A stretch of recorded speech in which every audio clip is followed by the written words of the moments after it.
So the webinar is going to start filling in. So welcome folks to season 6, episode 3 of Gateway Center of Excellence in Rural Health lecture series, where we are opening the gate to understanding rural health. Today's date is October 21st, 2025, and the topic is United Housing, not-for-profit housing in Perth-Huron building partnerships. My name is Sage Milne, and I'm your moderator for this webinar and a research assistant at Gateway. I am joined by a group of professionals to explore this topic. Access to affordable and adequate housing has a large impact on your health. It directly impacts your health as cramped, degraded, or lack of housing options can lead to poor health. Indirect impacts can include what job opportunities are available in your area and your sense of community or well-being. In 2024, nearly half of Canadians reported concerns about housing affordability. To discuss this further, I'm pleased to welcome Dr. Kathy Vassilakos. Kathy is the Director of United Housing at the United Way Perth-Huron's first not-for-profit housing. Kathy has experience working with the Association of Municipalities of Ontario's Housing Task Force and in community and municipal leaderships and development. Fellow speakers who will support this discussion, both from the municipal side and from the local business perspective, include Denise Van Amersfoort, Manager of Planning at the County of Huron. She is a registered professional planner who has worked with the county's Planning and Development Department since 2008. And our next door neighbor, Colin Carmichael, the Executive Director at the Huron Chamber of Commerce, who has a long career in public, private, and not-for-profit organizations. He is interested in promoting the success of local businesses and regional economic development. Before we begin, I want to acknowledge the land. Gateway is an organization dedicated to promoting health and well-being for the diverse communities that call rural areas home. These can include rural, remote, and Indigenous lands that continue to face inadequate access to health and healthcare services. The views and opinions in this webinar may not reflect Gateway's, but we believe in providing a platform for meaningful discussion. Now I will turn it away to Dr. Kathy. Thank you, Sage. I'm just going to share my screen.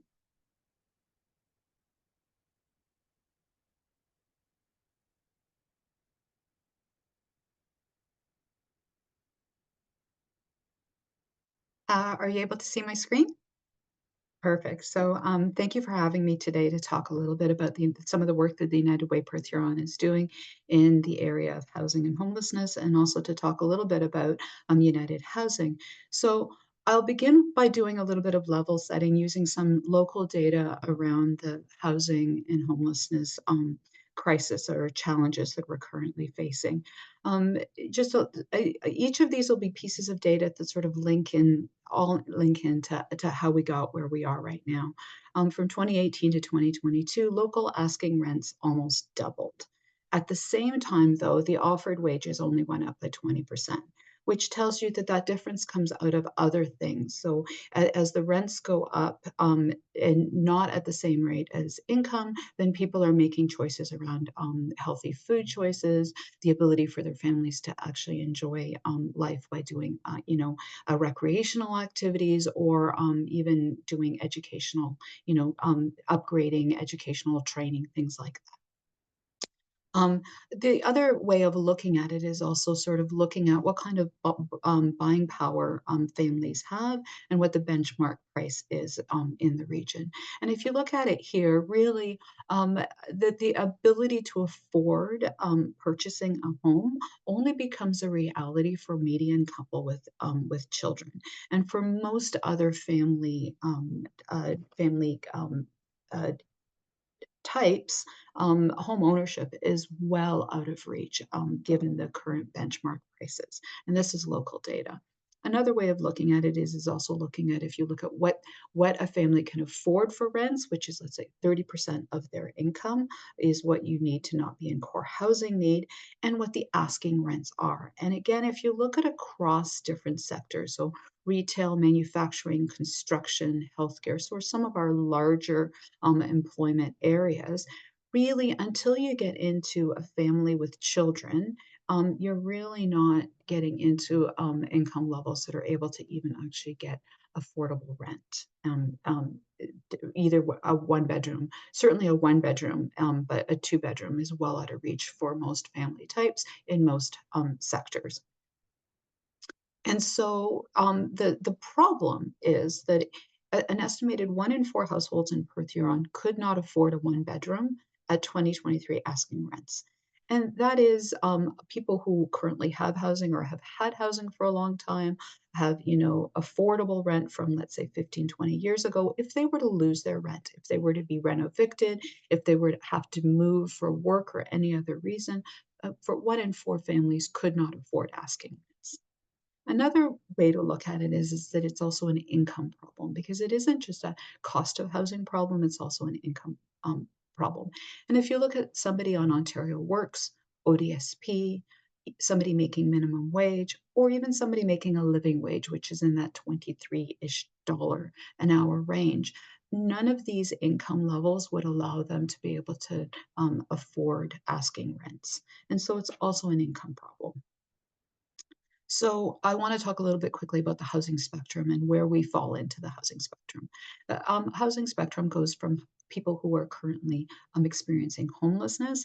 They can be unsheltered, and that would be sleeping outdoors or in public spaces. They could be emergency sheltered, often what we call sort of uh, the emergency shelters, the motel shelter system. They could be in like domestic violence shelters, those kinds of emergency shelter situations, or provisionally. And then there's provisionally accommodated. It could be everything from couch surfing to currently in hospital or incarcerated. And so that is what we would sort of the umbrella of people who are homeless or houseless. Then there is non-market housing, which would include supportive housing, social housing, and housing that actually has rent supports attached to it, which is government funded payments to help bridge the gap between what a household can income is and what the market rents are. And then, of course, there's the market housing, which many people are familiar with, which includes homeownership and private market rentals. And so that's the spectrum of housing. And so where, United Housing falls into that non-market housing. So just a little bit of more context. As of sort of these are June, July numbers, there were 144 people experiencing homelessness in Huron County and 148 people experiencing homelessness in Stratford, St. Mary's, and Perth County. The Association of Municipalities of Ontario had a report recently that said it was 80,000 Ontarians were homeless last year. That number will increase dramatically over the next few years if something is not done. And half of those people were chronically homeless, in which case they were homeless for more than 6 months. So that those are alarming rates of homelessness added on top of a housing affordability crisis. So the traditional way, or in the past, ending homelessness was thought, you do a little bit of work in prevention, you have a large emergency response shelter system, that kind of thing, and then there's a housing and supports. And we're moving more towards a model that puts a lot more resources into prevention and making sure people do not become homeless to begin with. Quite often, when you see someone who is chronically homeless or unsheltered, they will have had one life event or one or two life events that tip them over into homelessness. And then as they remain homeless for a longer period of time, the acuity increases, the number of challenges increase, and the longer someone finds themselves homeless, the more difficulty they have and then in either attaining and retaining housing in the future. So prevention is always the best approach to addressing homelessness. And then there's an emergency response, which is the shelter systems, transitional housing, those kinds of things. And then really moving towards having housing and supports available within a housing first model.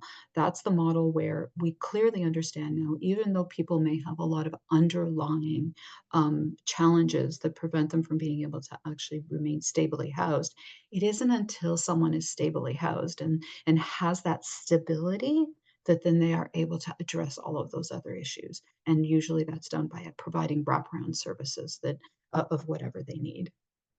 So, and in not only is it the sort of the evidence-based approach to addressing homelessness is through a housing first model, it's also very cost effective. And there are a couple studies that actually demonstrate this. They're a few years apart, so the numbers aren't the same between the two studies, but it demonstrates the point that I'm making. Supportive housing can cost around $2,000 a month. And then if you go through the other emergency shelter, correctional facilities, inpatient hospitals, psychiatric hospitals, they are significantly more expensive. So not only does it not work as well to actually have an emergency shelter system in the absence of somewhere housing for people to go to, it's just more expensive. Another way of looking at it is through also, if you look at nonprofit or social housing, the traditional sort of like government assisted building of housing, either through not-for-profits, municipally owned housing, or through cooperative housing. That usually costs about $613 per unit. And then it per month as a comparison. And again, shelters, correctional facilities, and hospitals are significantly more expensive. And what the University Health Network in Toronto did a really interesting study where they looked at the cost to their emergency rooms alone of people who are experiencing homelessness. And the people experiencing homelessness stayed twice as long, and it cost twice as much. And the vast majority of the issues that we're seeing in the emergency room did not have to do with the underlying reasons for their homelessness, but as a result of homelessness, like things like frostbite and things like that. So they actually realized that housing is healthcare. And they actually started the Dunn House project in Toronto, which is a supportive housing building that is on hospital property. It's on a parking lot. And they've taken the sort of the funds that were otherwise being used in the emergency room and applied it to supportive housing, which is a much better way to go. So, a little bit about what the United Way. So, the United Way addresses the homelessness and housing in a number of ways. One of the ways is they actually fund the regional connection centers. So, in Southern Huron, Northern Huron, and in Stratford, we have connection centers. And those are places where people can go to help with their documentation. They can meet with nurse practitioners. They can meet with housing specialists to help get them housing ready. They can have showers, meals, and laundry. And it's to get people housing ready. The other way that the United Way is doing work around housing is through the Social Research and Planning Council. They do a lot of the data that we collect, that are local data to understand the challenges, because you can't fix something if you don't measure it and understand it. But the other way also, they do advocacy. And so they currently have a Speak Up for Housing campaign. So if you go to the United Way website, you can see the advocacy section has an entire section on learning about housing and homelessness, but also how you can help to advocate to upper levels of government to put more money into supportive and affordable housing. And then finally, I want to talk about United Housing. United Housing was officially launched November of 2023. And we became our own not-for-profit subsidiary of the United Way earlier this year. And we have a mission, which is to build better communities by developing, creating, constructing, and managing mixed income housing in Perth and Huron. And we have a vision, a short-term vision and a long-term vision, but the long-term vision is always to make sure that everyone who lives in Perth and Huron County lives in housing that is suitable and affordable to their needs. I know, it's a stretch goal. Our activities are we will develop housing, we would operate housing, we'll do property management, and we're also doing property acquisition. One of the main reasons that affordable housing is being lost in Ontario is taking affordable units going into the private market and then becoming actually unaffordable. So not only do we need to build new affordable housing, we need to actually maintain the affordable housing stock that we have and prevent it from falling into the private market where it becomes more expensive. We do this by using certain principles. We are a not-for-profit, but we have to be economically viable. And I say that even though we're a not-for-profit, we can't lose money. So we have to be sustainable and viable. We do most of what we do through collaboration. We have partnerships, whether it's acquisition of land, property. We collaborate with, other not-for-profits, other institutions, with government, and also with, we have a collaboration with the church for possibly using some land that they have. We focus on rental, and we focus on mixed income rentals. And that means that we have across the socioeconomics. They're not just all affordable. We two-thirds of them are below market, but we also have some market units because we believe that we should not be siloing people by socioeconomics. It also helps cash flow the projects, obviously. We do some mixed use where we can have projects that overlap. Community building will be as green as possible, and always underpinning all of this is homelessness reduction. How a lot of times people say, how do you build affordable housing?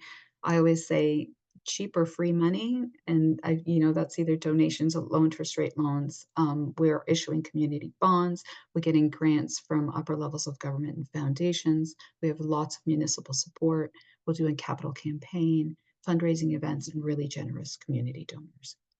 So I just want to talk about sort of our three broad areas. Our earliest projects are in North Perth, where we have in Listowel, we have a housing target of 105 units. And the additional community services for these would be also a new library, and also the creation of a community access center where we would have 17. We currently have 17 social service agencies that would actually be co-located with the library and also the residential units. So that's that idea of building community, not just residential units. In Stratford, we have a housing target of 80 to 100 units. We have a number of collaborations in process. One of them would be to provide housing for transition age youth. That's youth that are leaving children's aid society care and need that little bit of transition into adulthood and help in learning how to live independently. And we also have another project where we would be co-locating a daycare center, possibly with residential units. And some of those units being available for women who have and children who've been moving through emergency shelter and second stage housing, escaping to intimate partner violence, but then looking for a permanent home afterwards. And then in Huron County, we do have a few projects, or three projects sort of in the works. Two would be land acquisition, and one would be a partnership with another organization in Goderich to help do a collaborative project for a build there. And as I said previously, we have a mixed income model. So that means we have a third of our units are market, a third are workforce. They're below market, but we're thinking like linked sort of to living wage, and then a third deeply affordable. And I just want to talk about our current project. The one that is literally in construction would be the music hall apartments in downtown Listowel. And they're really interesting because, infill, retrofitting of buildings that already exist, you use existing municipal services. It's an efficient use of space. You're not building into the farmland. You're building housing close to where other amenities are, so people have access to amenities. And these units are really suitable to youth attraction and retention. So they're one-bedroom units, but they're really good for young people who maybe do want to still stay in their community and work in their community, but aren't really able to find housing. And the Four County Labor Marketing Board, they asked youth what prevents them from moving to rural communities. And it isn't that they don't want to, it's available housing, affordable housing, and transportation. And this kind of downtown revitalization project that brings residential units into the small urban areas actually fits the bill for what young people are looking for. And again, it doesn't build out into farmland. So it's really efficient use of space and land close to services. So currently we're doing $2.8 million is what we're raising.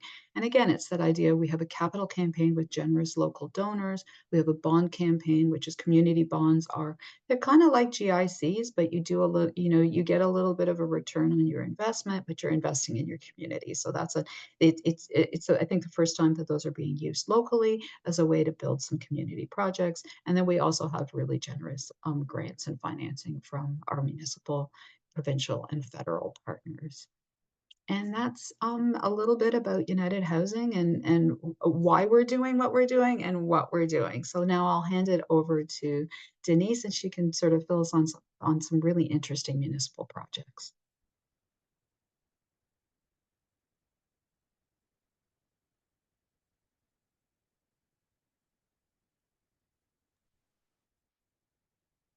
Great, I'll just confirm everyone can see my screen.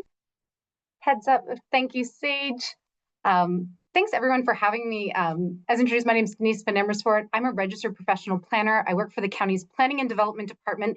It's my pleasure to serve the community for getting close to 20 years now. So I grew up in Huron. I'm really passionate about planning for the community in a way that not only brings long-term sustainability, but brings vibrancy, prosperity, from an economic, social, and environmental perspective. So again, appreciate the opportunity to be here today.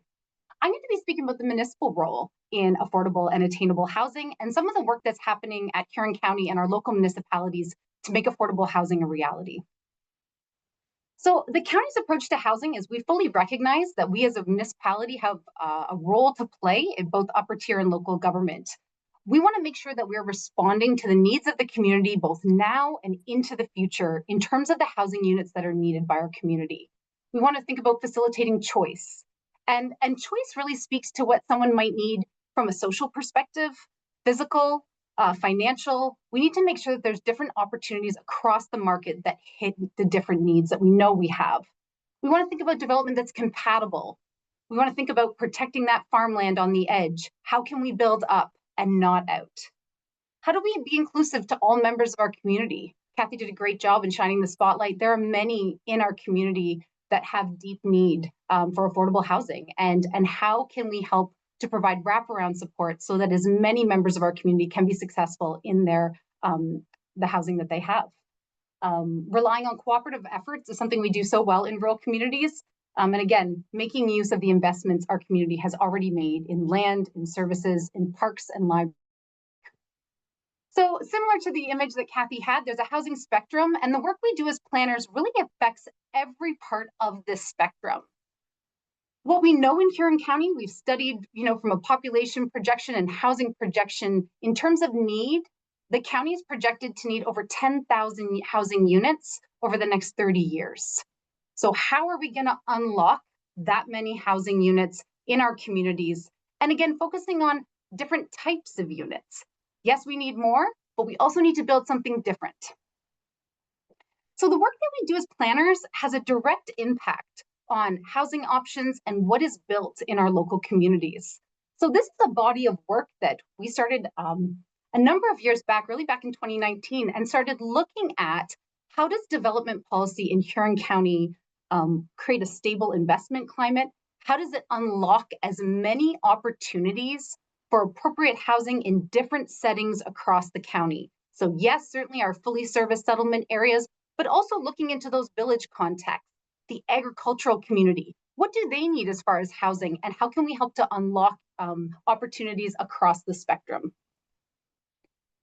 So we undertook a review of all the guiding policies. We made a series of changes to essentially upzone or to allow more density as of right. So previously in a community, there might have been a lot in a low density neighborhood, and you would have been permitted to build one unit on that lot.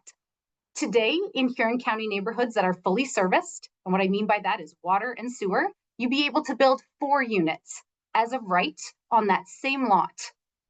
That unlocks opportunities to make efficient use of land, services, but it also creates opportunities to enhance affordability in terms of those units that are coming to market. This is work that was done throughout the county, and we are seeing those sort of the benefits of that work coming through. In monitoring building permit information, what we're seeing is a strong trend towards higher density forms of housing. And you've probably noticed it as you've driven through your community.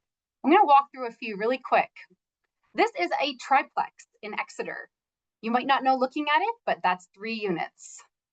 These are 2 fourplexes in Brussels. So again, previously there would have been 2 households. Today there are 8 households living on the same piece of land. This is a 6-unit row, a 73-unit apartment building in Wingham, This is a 4-story apartment building in downtown Exeter, and our new South Bridge long-term care in Goderich, with another South Bridge build going up in Exeter currently. So we're seeing housing happen across that spectrum. Another new trend is additional residential units. And that's an opportunity that's as of right. What I mean by that is you don't need planning approval. If you'd like to add an additional residential unit to your lot in whichever town you live in, that's now permitted. Here's an example on the left-hand side of the screen of a new unit in Blyth, and our department has created a user guide to help people understand what are the things to think about if I'm interested in an additional residential unit.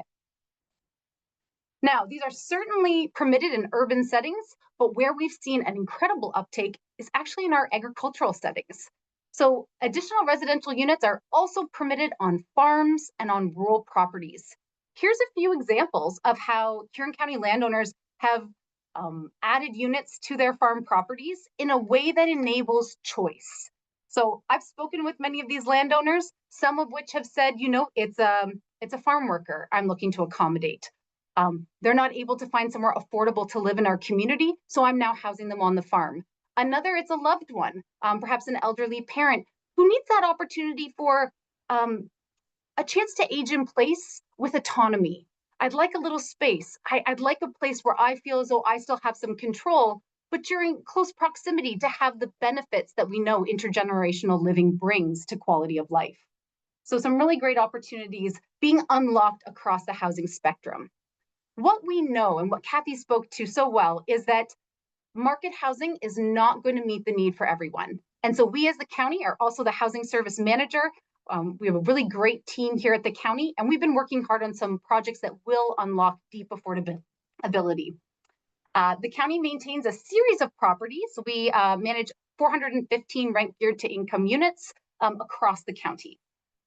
So a couple of projects that have been completed in recent years. This is on Bennett Street in Goderich. The county owned 2 single detached units. Unfortunately, one had a fire and needed to be redeveloped. We took the chance to say, you know, how could this property work a little harder? And so instead of rebuilding a single unit, we rebuilt triplexes on both. These are award-winning designs integrated into an established neighborhood, and we went from 2 units to 6. Here's another property. You know, we own the land. That's another way to unlock affordability when you start to look at those financial pro formas. This property was a 24-unit affordable apartment building owned by the county's housing corporation, and it had an acre of green space. So we said, let's add another building to that acre of green space.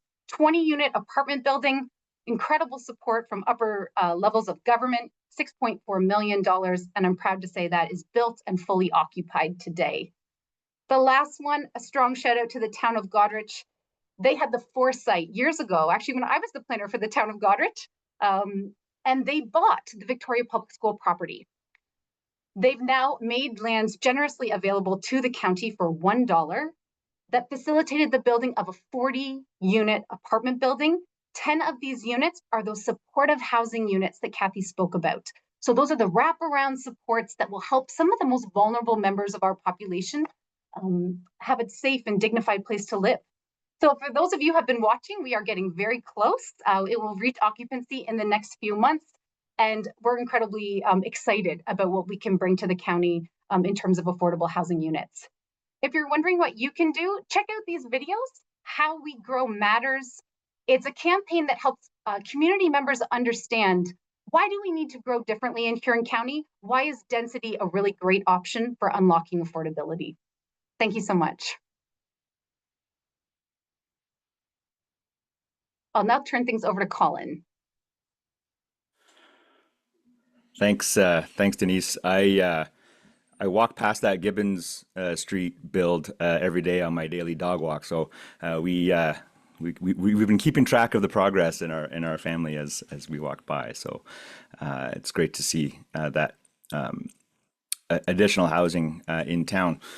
So I'm the executive director of the Huron Chamber of Commerce, and so my role here is, and I apologize, I don't have slides, so you have to watch me talk. But my role here is really talk about the impact of housing, and in particular affordable housing, on the local economy, and how it impacts the local economy in in various ways. So when we're talking about the impacts of housing on the economy, we're talking about our workforce and how they're impacted by housing. The connection between housing and the economy is inseparable, and in Huron County, actually, it's quite unique. Across most of the province, when businesses say they can't find workers, they're often, talking about a mismatch between skills and available jobs and various things. But in Huron County, that's not as much the case because our unemployment rate is very low at 4.8, and so we're, if not the lowest, then the second lowest unemployment rate in the province, often half of what the provincial average is, and then there are areas of the province that are even above that. So Windsor area, for example, is approaching 3 times our unemployment rate at this moment, and so part of the challenge there with our unique situation is when policies and other things are developed using provincial numbers, averages, those kinds of things. They don't necessarily reflect the reality here in Huron County, and even for our folks who live here, who consume their news and headlines from Kitchener or London or Toronto, they're not fully understanding the situation in Huron County because they're getting those provincial numbers and don't understand the full context. So we have this very low unemployment rate. Our employers are wanting to hire folks. They have jobs available. There are tons of vacancies, and we simply don't have enough people to take those jobs, or at least enough people in the right places. And that's kind of a key point. Our labor force participation rate is 58%, and that's also very low. And what that means is almost half of our adult population is not participating in the workforce for whatever reason. So a large chunk of those folks are just retired, but another portion of those folks are opting out of the workforce for one reason or another. What that means is we have fewer people available to fill these jobs, and so. All of that just to lead into how housing plays a role here, and the a lack of affordable, attainable housing is one of the biggest barriers keeping people out of the local workforce. One of the things we're not able to do really well is invite people to come to Huron County to fill some of these jobs, because the jobs that we need to fill are typically at the lower end of the pay scale, and so the lack of affordable housing then makes it difficult for those folks to move in. Plus, and there's just not the same types of housing available to them that might be available to them in other areas of the province. So we see this largely in kind of those entry level and service sector jobs, retail, food service, those kinds of things. A lot of those positions are left unfilled or underfilled. We have restaurants and stores that are cutting back hours, or not being able to fully see the potential of their business. Contractors, for example, turning down work because they know they won't have the laborers to take on those jobs. And so in other areas of the province, those jobs are filled not completely, but predominantly by younger workers. And our demographics are such that we don't have that large pool of younger workers to fill those jobs. And in those areas where those young workers are, they're often either living at home or they're living in shared, accommodations. A few 20-somethings sharing an apartment in downtown Kitchener, something like that. And we don't have that type of housing generally available to be used by that demographic, what we have of it. And so Kathy made reference to the Four County Labor Market Planning Board. I lean on them a lot for a lot of this data as well. And so their Employer One survey showed that 80% of employers rated the availability of qualified workers as fair or poor. So that's 80% are on the kind of not so great for attracting qualified workers. More interesting was when they asked about the top three barriers or the top barriers to finding those qualified workers. The top three were affordable housing was number one, transportation was number two, and available housing was number three. So housing got 2 out of the top 3 in terms of the barriers to being able to find qualified workers, and whether that's qualified workers from within Huron County or qualified workers from, or this is not Huron County, this is the 4 counties, but either from within or from without. Those were the barriers. And then as also has already been mentioned, there's an affordability gap. Right, living wage, I think as Kathy mentioned, $23 an hour or so. Second highest in Ontario, only behind Toronto, and average offered wage $25 an hour. However, if you dig in a little bit more and see that in those hardest to fill positions, the positions that our local employers here have trouble filling, retail sales, food service, that kind of thing, the average offered wage drops to $17 an hour. And so to find affordable housing at $17 an hour is when there's not much available housing that can be easily shared. It makes it very difficult to find people who are able to take those jobs and pay the rent or the mortgage and that kind of thing. So it's also worth noting that the interplay between housing and the local economy and transportation, and I'm trying very hard not to get off track on transportation, pun intended, but it is so interrelated because of the rural nature of Huron County that if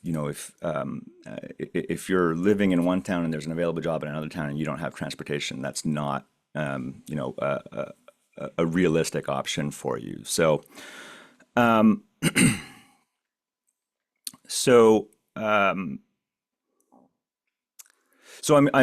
encouraged to hear Kathy talk and Denise talk about more and more diverse options for housing at that lower end of the income spectrum, because as I said, that's really where our labor shortage is. We have, of course, shortages in skilled trades and other sectors as well. But housing in particular, a more diverse housing, a more affordable and attainable housing would really be able to unlock some of the labor force that we have and allow us potentially to bring some labor workforce in from other areas of the province where they do have much higher unemployment and people are looking for work but aren't necessarily able to locate to Huron County at those pay scales. So that's my perspective from the chamber and from the business side of things, I guess. As I said, it is encouraging to see movement on this at both the municipal level, at the provincial level, in terms of what is now allowed in legislation, and then the work that United Housing is doing as well. So thank you so much, folks, for your presentation on housing. We learned very quickly about an awful lot. We learned about housing first model, new developments, building social housing, and about workforce and the connection that it has to do with housing.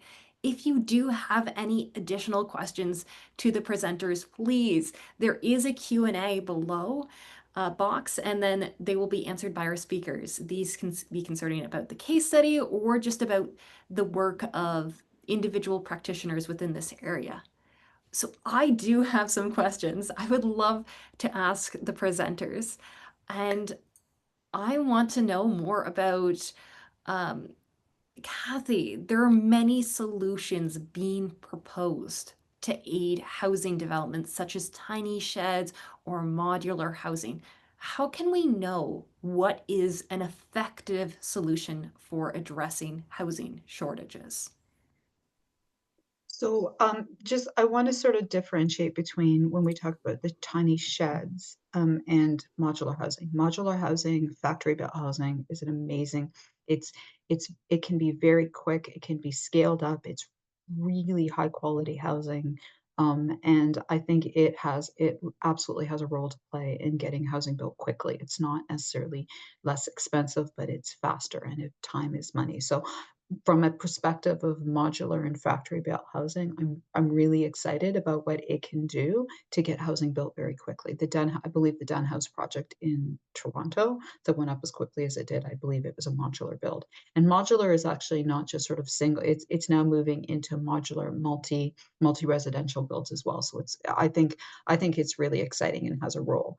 The tiny sheds as emergency shelter systems, I think, I have some challenges around the use of those. I know really well-meaning people and municipalities and activists, you see people that are sleeping rough and it's cold and you wanna do something and you wanna do it quickly, but these tiny sheds are not by definition, they are not a home.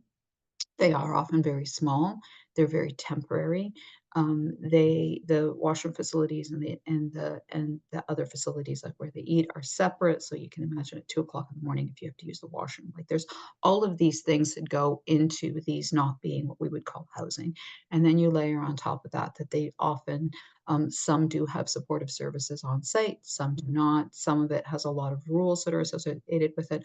A lot of the things that go into these tiny shed communities, um, are, I would say, are pulling against what we know works from an evidence base on getting people out of the cycle of homelessness and into permanent housing. So, and it's a very expensive intervention. We've looked at 9 in Ontario, and the average monthly cost is over $5,000 per person. That is 3 times, 2 times market. That is a market housing unit plus all the social supports you need to provide supportive housing.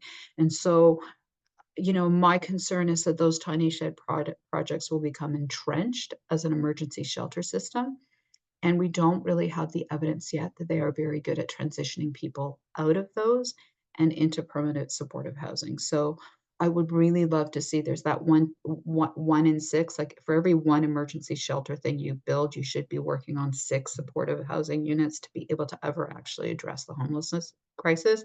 And I just don't want to see well-meaning activists get stuck in that creating those emergency shelter systems if there isn't a real emphasis on what the actual solution is, which is supportive housing. So that's kind of my soapbox around those. But modular, factory-built housing, huge, I'm excited to see what will happen with those.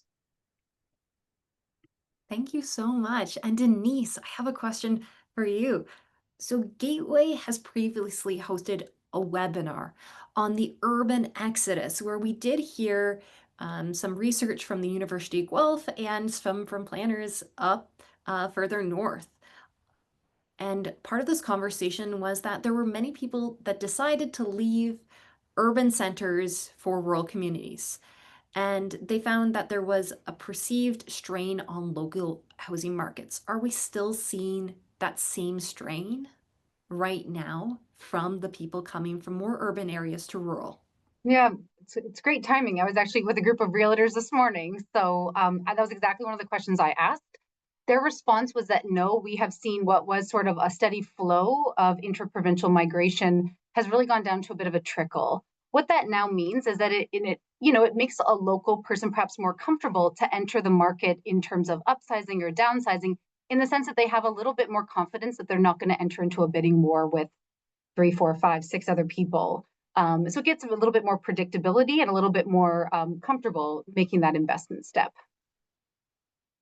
Thank you so much. And I do have a question for Colin. So, a report from the Huron County Immigration Partnership on newcomer housing in Huron Perth found that proximity to services and housing affordability were key factors in newcomers' decision to stay. And so that has contributed to uncertainty about the labor force. And I know you talked a lot about recruitment to this area. Um, how can you describe really the impact on housing in terms of retention of newcomers? So we bring in all these workers. How do we keep them in this area? It's a challenge, and here in Huron County and in a few other places, we rely on our newcomer labor force a little more than other areas, and whether that's through temporary foreign workers or other immigration programs, again to fill those gaps that we don't have locally. But yeah, housing those workers is a challenge, and the situation we have now is we have employers that are now landlords for their employees, providing providing that housing option, which has two it's not ideal in several ways. It takes away from the work that the employer is doing.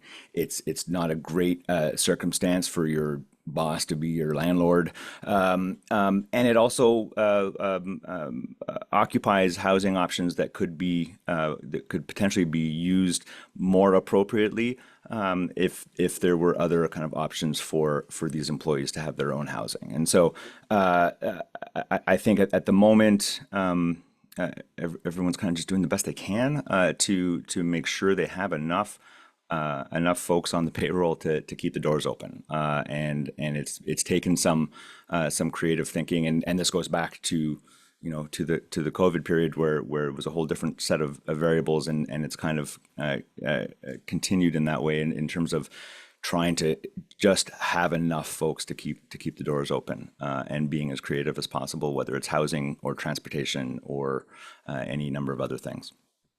So we do have a question from Jody, and this one is going to be directed to Denise. With the need for housing comes the need for other services. So we have been seeing some events in rural communities, such as long emergency department wait times, lack of physicians. Wondering what the county's role is doing addressing these issues ahead of people entering the new houses. Is there a proactive response in place? Yeah. Yeah, absolutely. So there's a couple pieces there. I'll speak to the school boards first. Certainly, we meet regularly with both school boards in Huron and have proactive conversations about how are we monitoring and managing change in terms of school board populations. I think right now the pressure for before and after school care has been really at the top of mind when we think of more of childcare services, but also when we want to think about what is the loading in various schools? And if we know that there's more development coming online, how can the school board do some planning so that we don't ideally end up with multiple portables at one site?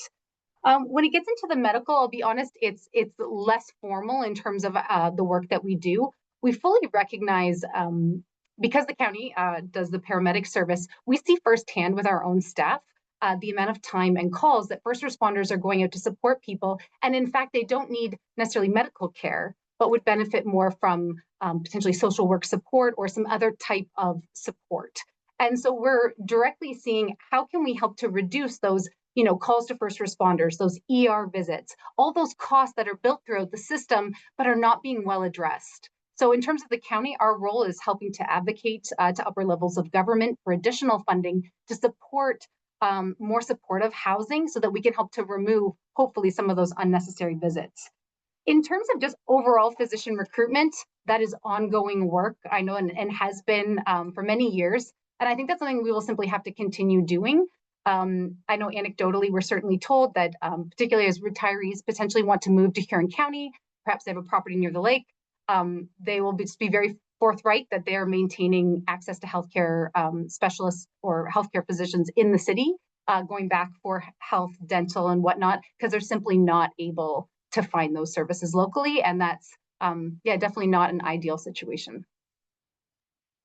And if I could follow up just quickly on that, but one of the challenges of recruiting, maybe not doctors or physicians, but all those other, if you look at the chart that I showed about the median healthcare worker, the median education worker, a lot of them can't afford, how you it's almost like a chicken and an egg. Like, you have to have housing that is appropriate for the people that you need to come and work and provide the services that we need to provide. So if you have a lot of seniors moving to an area, you better have a system in place where you can get affordable housing to provide all of the services that they need as well. And so the affordable housing isn't just, it also drives recruitment as well for those services.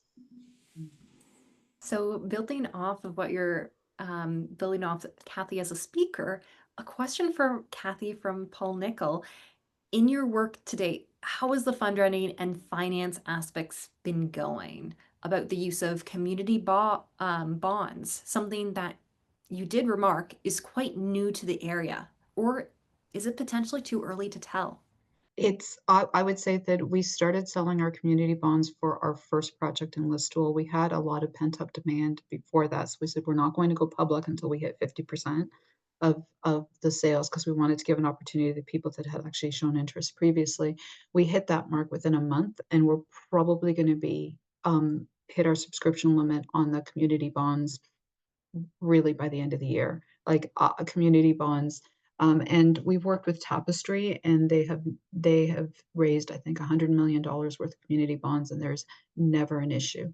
There's a lot of appetite for people to, you know, take their savings and do some good in the community. So that's gone remarkably well. We knew it would go well. It went better than we thought. And really, the capital campaign is really going well as well. Like, there are people who, you know, really understand the problem. So I mean, I don't know how quickly that capital campaign will, um, will finish up, but it's exceeding targets so well, right? Yeah. Well, I'm really happy to hear that as somebody who lives in the area presently and would love to work in a rural community going forward. So I'm actually going to direct the next question towards Colin. So Huron Chamber of Commerce often acts as a bridge between local businesses and regional organizations, such as the Western Ontario's Warden Caucus. How can this connection, the connection between the chamber and larger organizations, act as a catalyst for change, for increasing maybe housing affordability, maybe knowledge about the area and what's unique about it? Yeah, it's an important role that the Huron Chamber plays now at various either regional or provincial tables, in ensuring that our unique rural experience is heard and understood outside of Huron County. So when we're interacting with folks from urban areas, whether that's other chambers or whether that's other either provincial or regional organizations or even national organizations. So I sit on a national task force around reimagining. It's called Reimagining Immigration. It's about changing how the temporary foreign workers program works. But part of my role there is ensuring that rural southwestern Ontario experience is shared there, and so that does, however, depend on me being able to hear from not just my members, but all businesses, all organizations in Huron County, so that I can share that information, and it does work both ways. And so we're able to incorporate some of the things that we've learned from other areas into our work in Huron County, and that work is always ongoing, and I learn something new every day when it comes to workforce or housing or transportation and how they all interact, and what the unique characteristics of Huron County are, and how we're able to address them as this ecosystem of organizations in Huron County, and that includes our municipal partners. It includes the United Way and United Housing, Community Futures Huron, all of these Huron Manufacturing Association, all of these organizations that are just working to make Huron County a place to live and work, and both of those things require affordable and attainable housing, and so that's kind of falls into our work in that way. Thank you so much. And I do have another question that is from the Q&A that I'll direct towards Kathy. So one challenge for vulnerable people, this could be people experiencing homeless, it seems like, in renting houses is a lack of a rental or credit history, leading to the requirement for a guarantor. So they were asking something around, is it possible to create a rent guarantee fund for people who can afford the rent? So I don't know exactly about the rent guarantee fund per se, but I do know that, and Denise may know a little bit more. I do know that the consolidated service managers, which is the property services and the social services in Stratford, they have what are called they're different programs. They're rent supplement programs, and then they're also portable benefits. And I think inherent in some of those are sort of guarantees to landlords. I think the rent supplements, like some of them get paid directly, not some of the programs they get paid directly to the landlord. Some of the programs get paid directly to the individual, but there is some within the social services programs that allow for some of that sort of more of a guarantee. I do know that social services, they have the first and last month's rent uh, um, uh, potential for that service. So some of those do fall under the umbrella of the social services departments, as they're called the Municipal Consolidated Service Managers, and they actually manage the provincial housing programs. And so there are some things in there. I mean, there is even a program for home ownership and down payment. And although it's way oversubscribed, there's never enough money in it. But there are some of those programs. So I could foresee expansion of some of those programs to allow for more of that around that sort of, like you said, credit history and things like that. But um, expansion of what is available as a government program within that umbrella of the service managers, I think, is where that kind of program rests.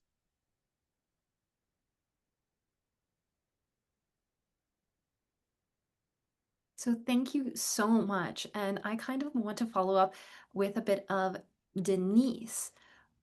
What changes? I know you mentioned several, but what changes has the County of Huron made in the past year to make building diverse housing more feasible for developers and for not-for-profits, looking at the connection between the United Way and the county, kind of bridging the partnership? Yeah. So I think the work that we've done at the planning department really would enable options for any provider. So whether it's a for market, developer, or if it's someone who's doing cooperative housing, the goal of the work that we did was really to make as of right housing possible. And so some of the changes I talked about in a low density neighborhood is now permitted to go up to 4 units as of right. The changes the province made only went up to 3 units, but we felt let's try going to 4, and we've seen some success. In terms of our medium density, we've increased heights, reduced some parking requirements, done things that unlock the potential on a given medium density residential lot to have maybe a small apartment building. This is not new. If you walk through Clinton, if you walk through Seaforth, and you kind of look for them, there's small apartments dotted throughout all of our historic towns. So it's getting back to what we used to do well. And I think we used to see more of those types of units being built by upper levels of government. We aren't seeing that as much anymore. And I think that's part of what we found ourselves in this situation. And so I think our goal in the work that we were doing was really to, as I say, make that streamlined approach so that more often than not, when you're heading into a building department, it's, you know what, I'm looking to build a sixplex on this property. I don't need a planning approval. I'm just going to go straight over and get my building permit, get to work, get these units brought online. So I think it's about streamlining, it's about efficiency, but it's also about promoting higher density forms of housing with what's already permitted in our local bylaws. Amazing. That's wonderful to hear. And as we come up to the end of the webinar, Denise, thank you so much. Kathy and Colin, 30 seconds, last thoughts. Kathy, I invite you to speak first.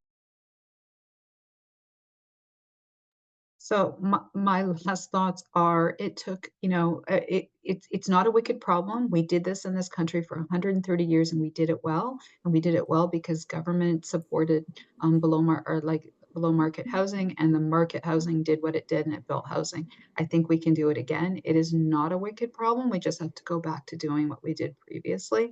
And it really is an all hands on deck.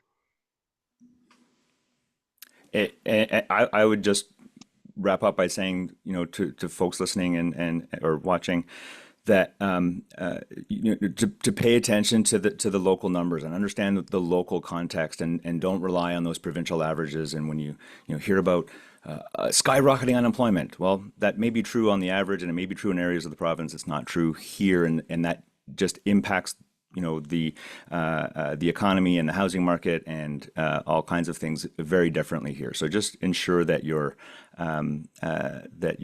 taking the local context into account.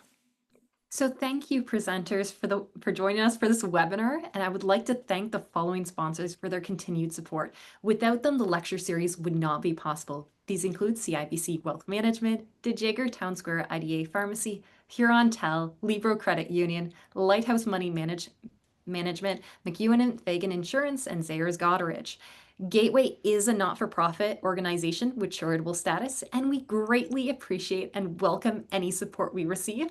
We will be continuing on the conversation once more in November with Dr. Aaron Donald on building a community coalition for life-limiting illness in Huron Perth. Thank you once again to our panel sponsors, and especially you for tuning in. Have a wonderful day.